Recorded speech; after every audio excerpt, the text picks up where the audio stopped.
తెలంగాణ రవాణా శాఖ పక్షాన జాతీయ భద్రతా మాసోత్సవాలను పురస్కరించుకొని జనవరి 1 నుంచి 31 తారీఖు వరకు రహదారి భద్రతా కార్యక్రమాలు జరుగుతున్నాయి. ప్రతి జిల్లా, ప్రతి మండలం, ప్రతి గ్రామంలో.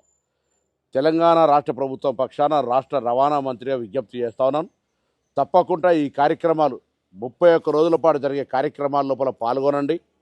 ప్రతి విద్యార్థి వాళ్ళ తల్లిదండ్రులతో ఒక హామీ పత్రం, రోడ్డు భద్రత వారోత్సవాలు, రోడ్డు భద్రతను పాటిస్తామని ఒక హామీ ఇవ్వండి. అదేవిధంగా ప్రతి పాఠశాల రోడ్డు భద్రతకు సంబంధించినటువంటి ఒక క్లబ్లో జాయిన్ కాండి. రవాణా శాఖ తరఫున సూచనలు పాటించండి. హెల్మెట్ ధరించండి, మద్యం దాగి నడపకండి. అదేవిధంగా రోడ్డు సిగ్నల్స్ను, జెబ్రా లైన్స్ను కరెక్ట్గా పాటించండి. రాంగ్ రూట్లో ప్రయాణం చేయకండి. అతివేగం మంచిది కాదు, త్రాగి నడపడం మంచిది కాదనేటువంటి ప్రధాన సూత్రాలతోటి ఒక ప్రాణం విలువను చెప్పే ప్రయత్నం చేస్తూ ఉంది రవాణా శాఖ.